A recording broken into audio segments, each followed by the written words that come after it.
speak at a time when it's not appropriate for you to speak, and you're silent at a time when it's not appropriate for you to be silent.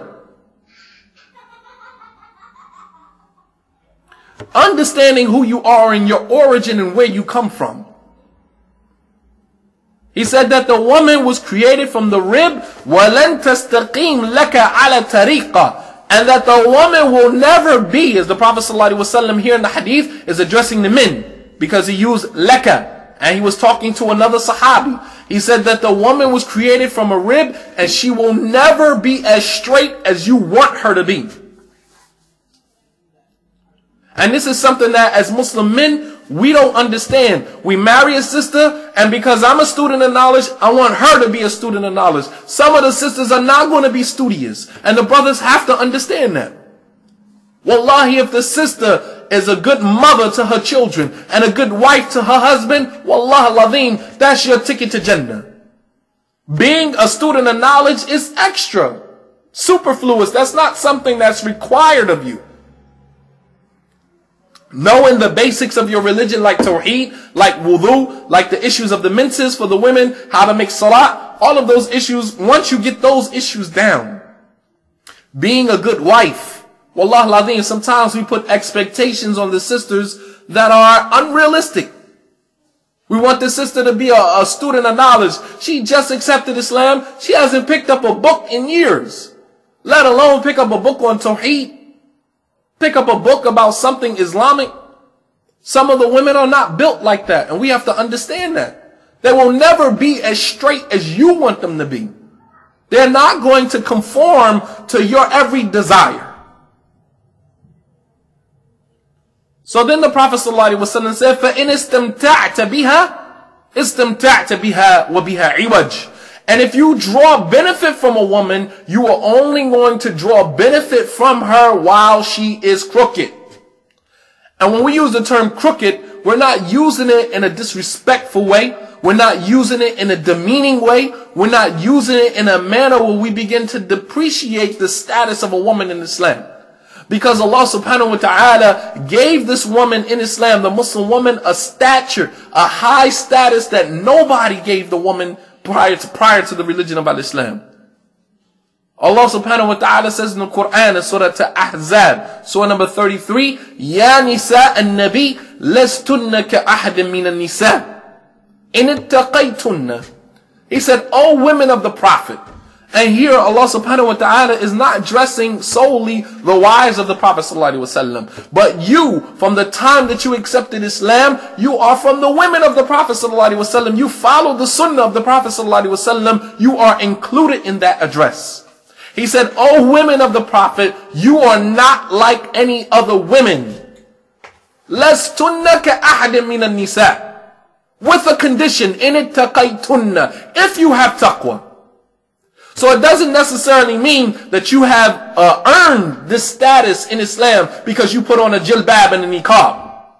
That doesn't earn you that unique status. How you get that status is when you put on a jilbab and niqab and you conform to what Allah subhanahu wa ta'ala and His Messenger want from you. You humble yourself from living your life according to the way you wanted to live it.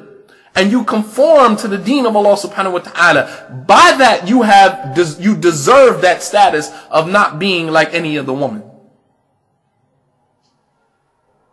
So that unique status that has been given to the Muslim woman in Islam, no other religion prior to the religion of Islam gave that to the woman. Not in Christianity, not in Judaism, not in Catholicism, not in any other religion was that status given to the woman. They either went to one extreme or the other with the women. Either they went to the extreme of giving the woman everything, raising her to the level of, an angelic being like worshiping Mary with the Catholics, or they went to the other extreme of total neglect of the women, as Allah subhanahu wa ta'ala mentioned about the pagans of Quraysh in Surah A'raf, in Surah An'am in the Quran, Surah number 6. So the Prophet ﷺ said that if you draw benefit from the woman, you will only draw benefit from her while she is crooked. وَإِذَا ذَهَبْتَ تُقِيمَهَا كَسَرْتَهَا. And if you go and try to straighten her, you will break her. Then the Prophet ﷺ explained what it means to break her. وَكَسْرُهَا طَلَاقُهَا. And to break her means to divorce her. When you try to straighten her out, you try to straighten a woman out, make her be and conform to your every call, your every desire, you will break the woman. Breaking her meaning divorcing her. So she goes on to say, والمعنى النفسي المفهوم من الحديثين مرتبط بوظيفة حواء وما يراد منها، وذلك أن الضلع موجود حول القلب لغرض حمايته، ولكي يحمي الضلع القلب لا بد أن يكون أعوج، ولولا إعوجاجه لتعرض القلب لصدمات ففقد الضلع دوره. I want the sisters to listen to this very closely. She said, the tremendous benefit that is found in these two hadith is connected with the primary responsibility of Hawaa, and that is that she was created from a rib. She said, when you look at the rib, where is the place of the rib in the body? The place of the rib in the body is around the heart. And the purpose of the rib is to protect the heart. The purpose of the rib is to protect the heart. And the only way that the rib will protect the heart is when it's crooked. Subhanallah. She said that if the rib was not crooked, then the heart would be affected by many other entities, therefore rendering the rib incapable of protecting the heart. So the rib has to remain crooked because the primary responsibility of the rib is to protect the heart. And if the brothers, Wallah al-Azim, understood that, you would leave the woman where she is without trying to straighten her. The most benefit you're going to draw from the woman is while she is crooked. Just as the rib can only protect the heart when it's crooked. If the rib wasn't crooked, then the heart would be subject to many things coming at it, therefore rendering the rib incapable of protecting the heart. Subhanallah al-Azim.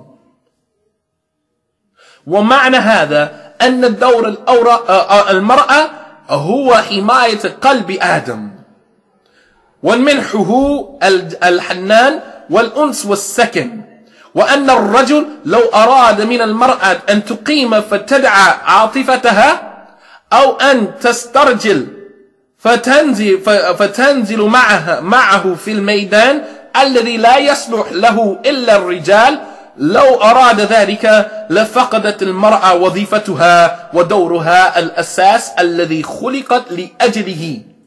She said, what we understand from this is that the role of the woman is to protect the heart of her husband,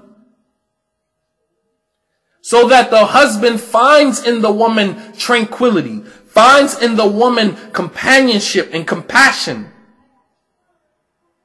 And if a man wanted to straighten the woman out, he would end up neglecting her primary responsibility. If a man pulled a woman out of her normal comfort zone, which is to be a wife, and put her in the Maidan, put her in the battleground where it is not appropriate for anyone to be there except men, if he wanted to do that, then the woman would have forsaken and been negligent as it relates to her primary responsibility, which is to protect the heart of her husband, which is the sole reason why she was created. وَلَنْ كَسَرَتْ فَلَنْ تَعُدْ تَصْلُحْ لِمَنْحِ آدَمْ الْحُبْ وَالْأُنْسِ وَكَسْرُهَا طَلَاقُهَا وبدون حب والأنس والطمأنينة والسكن الذي تمنحه المرأة للرجل تفسد الأرض فلا يجد الرجل سكنا.